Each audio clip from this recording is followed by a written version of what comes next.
بناتے ہیں، جو اوروں کو اللہ کا مد مقابل بناتے ہیں، ٹھیک ہو گیا؟ اللہ کا مد مقابل بنانا، اللہ تعالیٰ کے مقابلے میں کھڑا کرنا، ٹھیک ہو گیا؟ نہیں کہتے ہو جی فلانا ہے وہ جی اللہ تعالیٰ کے بڑے قریب ہے، قیامت والے دن ہماری سفارش کر دے گا، فلانا بندہ وہ جی ہمیں جنت میں لے جائے گا، فلانا بندہ وہ جی ہمیں جو ہے شفا دے دے گا، فلاں انسان، فلاں ذات، فلاں بت، کافر بھی یہی کرتے تھے نا کہ بتوں میں جو ہے نا وہ یہ سارے کے سارے عقیدے ڈھونڈتے تھے کہ ہمیں بیماری سے نجات عطا کریں گے، فلاں بت جو ہے وہ بارش عطا کرے گا، فلاں جو ہے وہ اللہ کے سامنے ہماری سفارش کرے گا، ٹھیک ہو گیا نا؟ تو وہ بتوں میں عقیدے رکھے ہوئے تھے، تو وہ بھی اللہ تعالیٰ کہہ رہا ہے کہ یہی چیز مسلمانوں میں بھی ایگزسٹ کرتی ہے کہ لوگوں کو، اوروں کو اللہ کا مد مقابل بناتے ہیں، ارد گرد کے لوگوں کو ان سے ایسی محبت کرتے ہیں جیسی اللہ سے محبت ہونی چاہیے، ٹھیک ہو گیا نا؟ یعنی اللہ تعالیٰ سے ہر چیز کی لو لگانی چاہیے، وہ ان لوگوں سے، اوروں سے لو لگاتے ہیں، امید رکھتے ہیں، اور جو ایمان لائے ہیں وہ سب سے زیادہ اللہ سے محبت کرتے ہیں، ٹھیک ہو گیا نا؟ یعنی پرائرٹی پہ، ہر چیز کی پرائرٹی میں اللہ تعالیٰ کو اوپر رکھتے ہیں کہ اللہ تعالیٰ ہمارے لیے سب سے زیادہ اہم ہے۔ اور کاش وہ لوگ جنہوں نے ظلم کیا ابھی سمجھ لیں، وہ تب جانیں گے جب وہ آنکھوں سے عذاب دیکھیں گے۔ بے شک قوت ساری اللہ ہی کے لیے، اور اللہ سخت عذاب دینے والا ہے۔ اللہ تعالیٰ کہہ رہے کاش یہ لوگ ابھی سمجھ جائیں، کیونکہ انہوں نے جاننا تب ہے جب میں نے ان کو دینا ہے عذاب، اور بڑا ہیوی قسم کا، ٹھیک ہے؟ جب وہ آنکھوں سے عذاب دیکھیں گے نا، پھر ان کو سمجھ آئے گی کہ قوت ساری تو ساری طاقت تو اللہ کے پاس تھی، یہ تو سارے ڈھونگ تھے جو ہمیں دکھائے جا رہے تھے کہ فلانا یہ کر دے گا، یہ کر دے گا، یہ کر دے گا، ٹھیک ہو گیا نا؟ ہمارے ساتھ تو یہ کہانی یاد کرو جب بیزار ہو جائیں گے وہ پیشوا جن کی پیروی کی گئی تھی، ان سے جنہوں نے پیروی کی تھی، اور وہ سب عذاب دیکھ لیں گے، ان کے سب، اور ان سے سب تعلقات ٹوٹ جائیں گے، ٹھیک ہو گیا نا؟ یعنی جن جن کی لوگ آج پیروی کرتے ہیں نا کہ قیامت والے دن ہمیں اللہ سے بچا لیں گے، ٹھیک ہو گیا نا؟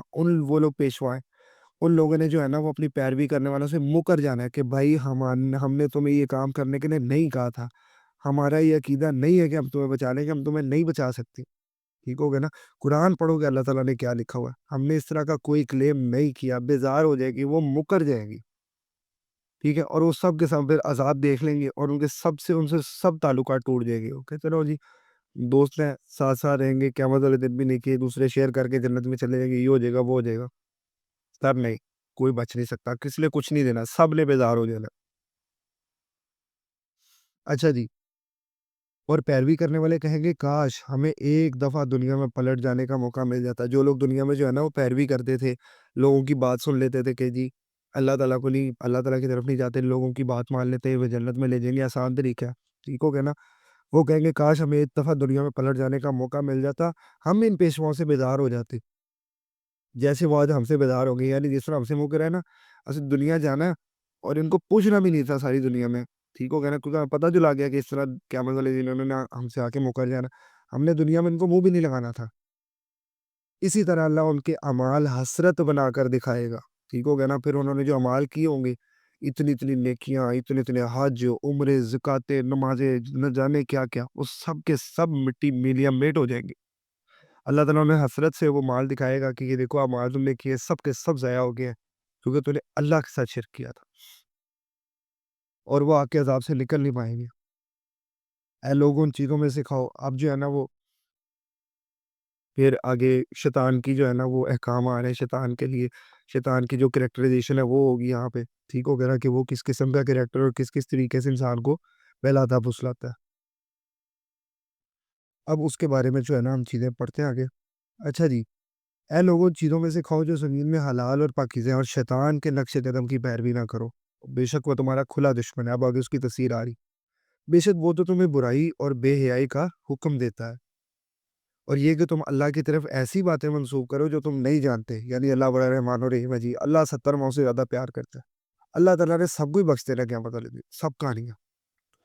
اور جب ان سے کہا جاتا ہے اس کی پیروی کرو جو اللہ نے نازل فرمایا ہے، تو کہتے ہیں نہیں، بلکہ ہم تو اس کی پیروی کریں گے جو سارے بڑے قادر سن، ٹھیک ہو گیا نا؟ کہتے ہیں وہ جی بڑے گمراہ مار گئے نے، بڑے ساری زندگی کی عمرہ گال گئے نے اپنی کا، ٹھیک ہے نا؟ وہی اللہ تعالیٰ کہہ رہے ہیں، ٹھیک ہے نا؟ کہ جب اللہ کی پیروی کہا جاتا ہے وہ کہتے ہیں نہیں، ہم تو اس کی پیروی کریں گے جس پر ہم نے اپنے باپ دادا کو پایا، اگرچہ ان کے باپ دادا دین کی کچھ سمجھ نہ رکھتے ہو اور نہ وہ ہدایت یافتہ ہوں، اور جنہوں نے کفر کیا ان کی مثال اس کی سی ہے جو پکارے ایسے کو جو بلانے والے کی چیخ پکار کے سوا کچھ نہ سنے، وہ بہرے گونگے اندھے ہیں لہذا وہ کچھ نہیں سمجھتے. ٹھیک ہو گیا, اللہ تعالیٰ نے بتا دیا بہرے گونگے اندھے ہیں وہ کچھ نہیں سمجھتے.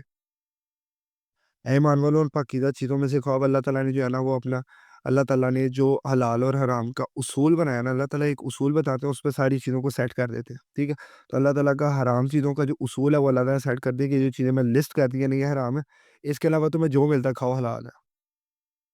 اے ایمان والو, ان پاکیزہ چیزوں میں سے کھاؤ جو ہم نے تمہیں عطا کی ہیں اور اللہ کا شکر ادا کرو, اور اگر تم صرف اسی کی عبادت کرتے ہو. بے شک اس نے تم پر حرام کیا کیا, پہلی چیز مردہ گوشت نہیں کھانا. ٹھیک ہے, جو چیز مر چکی ہے اس کو ذبح کر کے اس کا گوشت نہیں کھایا جا سکتا. خون حرام ہے, کھانا اندر لے کے جانا حرام ہے, لیکن وینز میں لگوانا, ٹھیک ہو گیا نا, بلڈ ڈونیٹ کرتے ہیں وہ حلال ہے. خنزیر کا گوشت یعنی سور کا گوشت, اور جس پر ذبح کرتے وقت اللہ تعالیٰ کا اللہ کے سوا کسی اور کا نام پکارا جائے. ٹھیک ہو گیا نا, تو یہ چار چیزیں جو ہے نا یہ اللہ تعالیٰ نے حرام کر دی. اس کے علاوہ اللہ تعالیٰ کہتا ہے جو دل کرتا ہے کھاؤ. لہذا جو بھوک سے مجبور ہو جائے لیکن نہ سرکش اور نہ حد سے بڑھنے والا ہو, اس پر بقدر ضرورت کھا لینے میں کوئی گناہ نہیں ہے. ٹھیک ہو گیا نا, بقدر ضرورت اس پر کھا لینے میں کوئی گناہ نہیں. یعنی ضرورت جتنی ہم جان بچانے کے لیے کھائیں, یہ نہیں کہ آپ نے عادت ڈال گئی ہے کہ جی اس دن جان بچانے کے لیے کھوتے کا گوشت کھلایا گیا تھا, مجھے بڑا مزے کا لگا, شروع ہو جو کھوتا کڑھائی پہ. یہ کام نہیں ہونا. بے شک اللہ بڑا ہی بخشنے والا نہایت رحم فرمانے والا. بے شک جو لوگ چھپاتے ہیں اس کتاب کی آیتوں کو جو اللہ نے نازل فرمائی ہے اور اس حق کے چھپانے پر تھوڑا سا معاوضہ لے لیتے ہیں. میں نے آپ کو پہلے بھی کتنی آیات میں سورۃ البقرہ کی ایکسپلین کیا ہے کہ یہ کام وہی کر سکتا ہے جس میں ساری آیات پڑھی ہوئی. ٹھیک ہو گیا نا, تو جو لوگ اللہ تعالیٰ کی آیات کو چھپا لیتے ہیں, چھپائیں گے کون سی آیات جن کے اگر لوگوں کو پتہ چلے تو لوگ قرآن مجید خود پڑھنے لگ جائیں گے, لوگ خود اپنے اعمال کی فکر کرنے لگ جائیں گے, کسی ایک انسان کی ذات میں اپنی دنیا اور آخرت ڈھونڈنا بند کر دیں گے. ٹھیک ہے نا, کسی کے پیچھے لگنا چھوڑ دیں گے, اللہ سے لو لگا لیں گے. ٹھیک ہو گیا نا, ایسی آیتیں چھپا لیتے ہیں اور ان کے چھپانے میں معاوضہ لے لیتے ہیں کہ کوئی بندہ کے کہہ رہا ہے کہ یار یہ آیتیں جو ہے نا تم نے ممبر پہ ایکسپلین نہیں کرنی.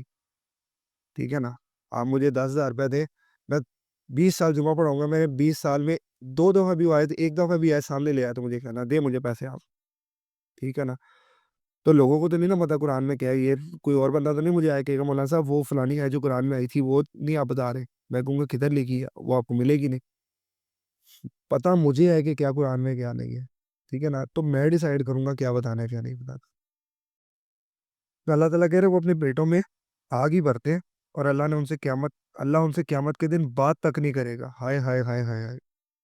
کہتے ہیں وہ جی اللہ تعالیٰ نے سارے سفارش لے لینی, نبی کے سامنے آنا ہے, سفارش کرنی, سارے نو لے جانا. وہ پائی تانوں پہنچنے نہیں دینا ادھر کسی نے. ٹھیک ہے نا, ادھر پہنچنے نہیں دینا, ادھر فرشتوں نے پیچھے سے پڑھ کے کہنا جہنم سے سٹو, اللہ نے ان سے بات بھی نہیں کرنی. ادھر تک پہنچے تھے تو پھر کوئی سفارش کا مسئلہ بنے گا نا. جو نماز ہی نہیں پڑھتے دنیا میں, 5 وقت کی نماز ہی نہیں پوری کرتے, ٹھیک ہے نا, آپ کو کیا لگتا ہے ان کو نبی علیہ السلام تک جانے کی اجازت ہوگی؟ کبھی بھی نہیں ہوگی. فرشتوں نے سوال پوچھنے, نماز نہیں پڑھی بھائی جہنم میں ڈالو, ان کا کوئی چکر نہیں ہے, انہوں نے آگے نہیں جانا. آگے وہ جائے گا جو تھوڑے بہت معاملات کلیئر کر کے آیا ہوگا اپنے. اور نہ ہی ان کے گناہ معاف کر کے انہیں پاک کرے گا, اور ان کے لیے دردناک عذاب ہے. یہ وہ لوگ ہیں جنہوں نے ہدایت کے بدلے میں گمراہی خرید لی. ہدایت یعنی ان کو قرآن ملا تھا, لوگوں کو سمجھانے کے لیے, پڑھانے کے لیے, انہوں نے گمراہی یعنی معاوضہ یا جو دنیاوی پیسہ وہ لیتے تھے, ٹھیک ہو گیا نا, وہ خرید لیا, اور بخشش کے بدلے میں عذاب. تو تعجب ہے کہ وہ کس قدر آگ کے عذاب پر صبر کرنے والے ہیں. اللہ تعالیٰ کہہ رہے ہیں مجھے تو تعجب ہو رہا ہے کہ جتنا میں نے آگ کا عذاب ان کے رکھا ہے کتنا کی صبر کریں گے. ٹھیک ہے نا, انہوں نے قرآن پڑھا ہوا, ان کو پتہ ہے کہ میں نے ان کی کتنی پھانٹی لگانی ہے. مجھے تو خود اللہ تعالیٰ کہہ رہے ہیں تعجب ہے, حیرانگی ہو رہی ہے کتنا کی ہے جو ہے نا وہ عذاب برداشت کرے گی. اچھا جی, یہ سزا اس لیے ہے کہ اللہ نے حق کے ساتھ کتاب نازل فرمائی ہے, اور بے شک وہ لوگ جو ایسی کتاب میں اختلاف کرتے ہیں وہ یقیناً ضد بازی میں بڑے دور نکل گئے. ٹھیک ہو گیا نا, اللہ تعالیٰ کی کتاب میں اختلاف جو ہے نا وہ علمی بنیاد پر نہیں کیا جاتا. ٹھیک ہے نا, وہ ضد میں کیا جاتا ہے کہ یہ جو ہے نا وہ فلاں محمد ابن عبداللہ جو ہے وہ نبی بنے, ہم نے ان کی بات نہیں ماننی. اللہ تعالیٰ نے 1000 باتیں اچھی لکھی ہوں, ہم نہیں مانیں گے. ٹھیک ہے نا, اللہ تعالیٰ کی کتاب کا انکار جو ہے نا وہ ضد بازی میں ہو رہا ہے. اللہ تعالیٰ کہہ رہے ہیں علم میں نہیں ہو رہا. اچھا جی, نیکی بس یہ نہیں ہے کہ تم نماز میں اپنے چہرے پھیر لو مشرق اور مغرب کی طرف, بلکہ نیکی تو اس کی ہے جو ایمان لایا اللہ پر اور آخرت کے دن پر اور فرشتوں پر اور کتابوں پر اور نبیوں پر, اور اس نے مال دیا اس اللہ کی محبت میں قرابت داروں, یتیموں محتاجوں اور مسافروں اور مانگنے والوں اور غلاموں کی گردنوں کو چھڑانے میں۔ یہ ہو گیا ایمان، ٹھیک ہو گیا نا؟ یہ ہو گیا حقوق العباد،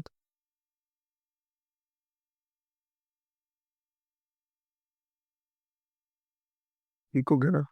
یہ ایمان ہو گیا،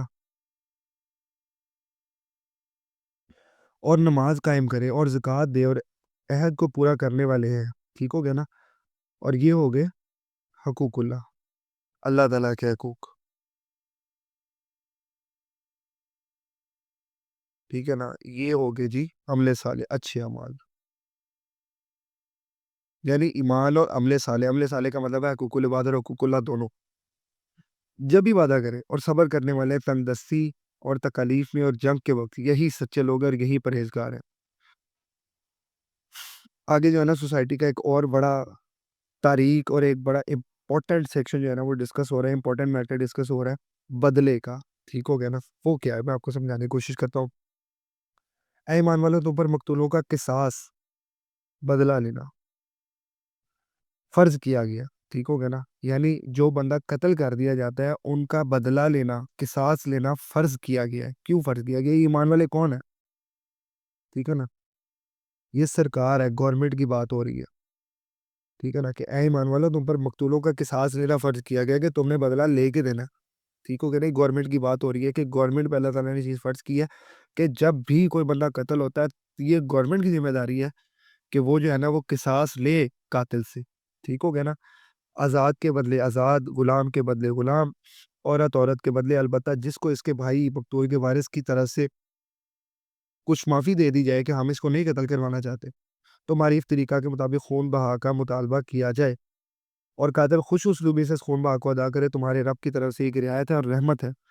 تو جس کسی نے اس کے بعد بھی زیادتی کی تو اس کے لیے دردناک عذاب ہے، ٹھیک ہو گیا نا؟ خون بہا کیا ہوتا ہے کہ اگر کوئی بندہ کسی کو قتل کر دیتا ہے تو اس کی قتل کی کمپنسیشن کے بدلے میں آپ کو ایک سرٹن اماؤنٹ جو ہے نا وہ مقتول کے گھر والوں کو دینی پڑتی ہے ایز اے کمپنسیشن، ٹھیک ہو گیا نا؟ اس کو خون بہا کہتے ہیں، یہ 100 اونٹ کے برابر ہوتی ہے، ٹھیک ہو گیا نا؟ تو اگر کوئی بندہ ادا نہیں کر سکتا تو وہ اسٹیٹ ہوتی، گورنمنٹ جہاں پر رہ رہا ہوتا ہے، اسٹیٹ کی ذمہ داری ہوتی ہے کہ وہ جو خون بہا کی اماؤنٹ ہے وہ مقتول کے گھر والوں تک پہنچائے، ڈزن میٹر کہ اسٹیٹ وہ کہاں سے لے کے آتی ہے، اللہ تعالیٰ کو یہ فرق نہیں پڑتا، خون بہا ملنا چاہیے، وہ اسٹیٹ اس بندے کو اندر کرے، اسے چکی بسوائے، اسے کام کروائے، جو مرضی کرے، ٹھیک ہو گیا نا؟ اسٹیٹ نے ٹیکس لے رہی ہے اگر تو اسٹیٹ نے وہ خون بہا مقتول کے گھر والوں کو ادا کرنا ہے، اس بندے کے ساتھ جو ہے نا وہ پھر اس کو قتل نہ کرے، ٹھیک ہے؟ باقی اسے جو مرضی وہ کام کروا سکتے ہیں، ٹھیک ہو گیا نا؟ اسی طریقے سے کوئی بندہ قتل ہوتا ہے تو گورنمنٹ کی ذمہ داری ہے کہ اس کا بدلہ لے کے دے، یہ لے کے دیتے ہیں، اللہ تعالیٰ کے ہاں جواب دے، اللہ تعالیٰ بہت سخت عذاب دے گے۔ یہ ایک فرض کام ہے، یہ دیکھیں میں آپ کو پھر بتاتا ہوں، یہ تم پر مقتولوں کا قصاص لینا فرض کیا گیا، یہ فرض ہے، یہ لے کے دینا ہے۔ اگر یہ آپ پوری نہیں کر رہے، ہم یہ فرض عبادت میں آپ کوتاہی کر رہے ہیں، فرض اپنی ذمہ داری میں، اس کے بارے میں پوچھا جائے حقوق العباد ہے، وہ جب تک معاف نہیں ہوں گے تب تک بندے معاف نہ کر دیں۔ اور اے عقل مندو، کچھ لوگ شک کرتے تھے نا کہ یہ اللہ تعالیٰ جو ہے نا قتل کرنے کی بات کہہ رہے ہیں، ٹھیک ہے؟ تو اللہ تعالیٰ نے اس کو بھی کلیئر کیا ہے کہ میں کیوں ایسی بات کر رہا ہوں، اے عقل مندو، تمہارے لیے قصاص میں زندگی ہے تاکہ تم خون ریزی سے بچ سکو۔ یعنی فار ایگزامپل اگر جو ہے نا گورنمنٹ بیچ میں انٹرفیئر کرتی ہے اور گورنمنٹ جو ہے نا وہ کہتی ہے کہ اس بندے نے فلاں اے بندے نے جو ہے نا فلاں بندے نے اے نے بی کو قتل کیا، ٹھیک ہو گیا نا؟ تو بی کے گھر والوں کو انصاف ملنا چاہیے، ٹھیک ہو گیا نا؟ اگر وہ انصاف ان کو نہیں ملے گا، اس اے کو قتل نہیں کیا جائے گا نا، تو پھر ان کے لیے مثال سیٹ ہو جائے گی کہ ہم لوگ طاقتور لوگ ہیں، ہم لوگ جو ہے نا پیسے والے ہیں، ہم لوگ کسی کو بھی قتل کر دیں ہمیں کوئی کچھ نہیں کہہ سکتا، ٹھیک ہے نا؟ یہ لوگ اٹھیں گے جس کو مرضی قتل کر دیں گے، ان کو سزا نہیں ملے گی۔ یہاں سے کوئی بندہ بغاوت کرے گا، ادھر آ کے اٹھ کے قتل کر دے گا، یہاں سے ایک موومنٹ اٹھے گی، ان کو امیروں کو مارنا شروع ہو جائے گی، قتل کرنا شروع ہو جائے گی، خون ریزی، کچھ معصوم بھی اس میں رگڑے جائیں گے، ٹھیک ہو گیا نا؟ تو خون ریزی، لڑائی والا معاملہ، سوسائٹی کولیپس کر دی، ختم ہو جائے گی اگر یہ بدلہ والا سسٹم نہیں ہوگا۔ اگر اس بندے کو پکڑ کے پھانسی پر لٹکایا جائے گا نا تو پوری کی پوری اسٹیٹ کو کان ہو جائیں گے کہ یہ بندہ پیسے والا تھا، چودراہٹ والا تھا، طاقت والا تھا، اس لیے ماڑے بندے کو قتل کیا اور اسٹیٹ نے اس کو پکڑ کے ٹانگ دیا۔ اس کا مطلب ہے کہ ہم نے آج کے بعد اگر جینا ہے اس ملک میں، کھانا پینا، اپنی دولت انجوائے کرنی، سارا کچھ کرنا ہے، ہم نے یہ کام نہیں کرنا، ہم نے کسی کو ہاتھ نہیں لگانا، ٹھیک ہو گیا نا؟ یہ ہے اصل مقصد قصاص کا، ٹھیک ہے نا؟ کہ تمہاری زندگی ہے کہ تم خوریزی سے بچ سکو۔ اچھا جی، میں نے آپ کو پیچھے ناسخ و منسوخ کا ایک عقیدہ بتایا تھا، میں نے آپ کو بتایا تھا کہ قرآن میں جو ہے نا وہ اللہ تعالیٰ کہہ رہے ہیں کہ جب ہم کوئی آیت منسوخ کر دیتے ہیں تو اس کی ناسخ آیات لے آتے ہیں، اس کی ایک مثال یہاں پر آ گئی، وصیت وراثت والی میں نے آپ کو بتائی تھی، وہ آ گئی یہاں پر۔ تم پر فرض کیا گیا کہ جب تم میں سے کسی کی موت قریب آ جائے، اگر وہ اپنے پیچھے مال چھوڑے جا رہا ہو تو والدین اور قریبی رشتہ داروں کے لیے معروف طریقے پر وصیت کرے، یہ پرہیزگاروں پر لازم ہے۔ دیکھیں جی، والدین اور قریبی رشتہ داروں کے لیے آ گیا، ٹھیک ہے نا۔ پہلے ہوتا تھا اللہ تعالیٰ کہتے تھے اپنے مال کی وصیت کر کے جاؤ کہ کس کو مال ملنا چاہیے تمہارا، ٹھیک ہے نا۔ اب کبھی کبھی گڑبڑی ہو جاتی تھی، کوئی بندہ اپنے بیٹے کے نام ساری جائیداد کر جاتا تھا، بیٹیوں کو کچھ نہیں دیتا تھا، کوئی بیٹیوں کو دے دیتا تھا، بیٹوں کو کچھ نہیں دیتا تھا، کوئی ماں باپ کے لیے کوئی سرکل نہیں چلتا تھا، کوئی میاں بیوی کے کوئی جو ہے نا معاملات وغیرہ ان میں مسئلہ آ رہا تھا، ٹھیک ہو گیا نا۔ تو اللہ تعالیٰ نے اس آیت کو کر دیا منسوخ، ٹھیک ہے نا۔ اور اس کی ناسخ آیات جو ہے نا وہ سورہ نساء میں آ گئی، جہاں پر اللہ تعالیٰ نے جو ہے نا وہ سارے کے سارے لوگوں کے جو حصے ہیں وہ اللہ تعالیٰ بتا دیں، جیسے والدین کا جو ہے نا وہ 1/6 حصہ ہوتا ہے، ٹھیک ہو گیا نا۔ قریبی رشتہ داروں کی یعنی بیٹے بیٹی کا جو ہے نا وہ ایک بیٹے کے 2 حصے، بیٹی کا 1 حصہ، بہن بھائیوں کے 1/6 1/8 ہوتے ہیں، بیوی کا 1/4 حصہ، شوہر کا 1/2 حصہ، ٹھیک ہو گیا نا۔ کسی کے صرف بیٹیاں ہوں، کسی کے کلالہ ہو، ٹھیک ہو گیا نا، نہ ماں باپ ہے نہ بہن بھائی ہے، ٹھیک ہو گیا نا، نہ بیٹی ہے نہ اولاد ہے نہ ماں باپ ہے، تو بہن بھائیوں کا کتنا حصہ، کوئی ایک بہن ہو تو ایک بیٹی ہو، تو سارے اللہ تعالیٰ نے تفصیل سے سورہ نساء میں ڈسکس کی ہے۔ وہ آیات ان آیات کی ناسخ ہیں، یہ آیت اب منسوخ ہو چکی ہے، لیکن قرآن کا حصہ ہے تو ہم اس پہ ایز اٹ از کو قرآن کا حصہ مانیں گے، لیکن عمل اس پہ نہیں کریں گے، عمل سورہ نساء پہ ہوگا، سمجھ لگی اب؟ یہ ہے ناسخ و منسوخ کا عقیدہ۔ ٹوٹل قرآن میں 5 آیات ہے، 5 جگہ پہ آیات ہیں جہاں پر اللہ تعالیٰ نے ان آیات کو کینسل کر کے نئی آیات ڈالی ہوئی، ٹھیک ہے نا۔ ان کو لے کے علماء نے ادھم مچایا ہوتا ہے کہ جی قرآن میں ناسخ و منسوخ ہے، کچھ ایسی آیات ہیں جو جن پہ عمل نہیں کرنا آپ نے، ٹھیک ہے نا۔ تو وہ صرف علماء کو پتہ ہے، ٹھیک ہے نا۔ آپ کو نہیں پتا تو آپ جو ہے نا وہ پوری 6 کی 6,000 آیات جو ہے نا وہ دفع کر دیں اپنی زندگی سے، آپ نے نہیں پڑھنی، ہمارے بغیر بغیر لگے رہے، کیونکہ آپ کو 5 آیات کا نہیں پتا۔ کتنی بڑی بیوقوفی اور زیادتی والی بات ہے۔ وہ 5 آیات ان کا کام ہے مسجد میں ڈسپلے کروائے کہ بھائی 5 آیات میں عمل نہ کرے، باقی سارا قرآن آپ کے سامنے کھلا ہے، جو مرضی پڑھے، جس طرح مرضی عمل کرے۔ کل بھی میں نے آپ کو بتایا کہ جو آیات اللہ نے لوگوں کے لیے واضح کی ہے، جو لوگ ان کو چھپاتے ہیں ان کے لیے عذاب ہے، یہ لوگوں کے لیے واضح کی گئی آیات ہے، ٹھیک ہے نا۔ تو وہ 5 آیات کو لسٹ نہیں کریں گے کہ یہ 5 آیات ان پہ عمل نہ کریں، وہ کہیں گے 6 رہتا نہ پڑھو کیونکہ یہ 5 قرآن کے حصے ہیں۔ اور یہ 5 قرآن کا حصہ ہونے کی وجہ کہ اللہ تعالیٰ نے کیوں آیات ناسخ کی ہے، منسوخ کی ہے۔ اللہ تعالیٰ اصل میں یہ بتانا چاہ رہے ہیں کہ بھائی یہ بڑی ٹیکنیکل بات ہے، سمجھنے والی بات ہے۔ اللہ تعالیٰ یہ بتانا چاہ رہے ہیں کہ میں جو ہوں نا وہ اپنے اصولوں کا بھی پابند نہیں ہوں۔ یہ بڑی ٹیکنیکل مشکل چیز ہے، میں آپ کو جو سمجھانا چاہ رہا ہوں، ٹھیک ہے نا۔ اللہ تعالیٰ اپنی قدرت دکھانا چاہ رہے ہیں، بتانا چاہ رہے ہیں کہ میں نے اگر قرآن میں کوئی چیز لکھ دی ہے نا، میں اس کا پابند نہیں ہوں، ٹھیک ہے نا۔ یہ میری ایک خصلت، میری پراپرٹی، میری اچھائی ہے کہ میں جو باہر کہہ رہا ہوں اس پہ پورا اتروں گا، ٹھیک ہے نا۔ جیلی یار بے شک اللہ اپنے وعدے کے خلاف نہیں کرتا، لیکن اگر کر دے تو کون اس کو روکے گا؟ یہ اللہ تعالیٰ بتانا چاہ رہے ہیں کہ مجھے تم مجبور اور پابند نہیں کر سکتی، ٹھیک ہے نا۔ میرے اوپر غالب نہیں آ سکتے کہ لکھا ہے تے کر، ٹھیک ہے نا۔ یہ اللہ تعالیٰ بتانا چاہ رہے ہیں کہ میں اپنی لکھی ہوئی آیات کو بھی کینسل کر سکتا ہوں۔ یہ اس کی حکمت ہے ناسخ و منسوخ کی۔ امید ہے آپ کو سمجھ آ گئی ہو بھائی، سمجھدار لوگ ہیں آپ، ٹاپرز ہیں سارے کے سارے، تو سمجھ آ جاتی ہوتی ہے۔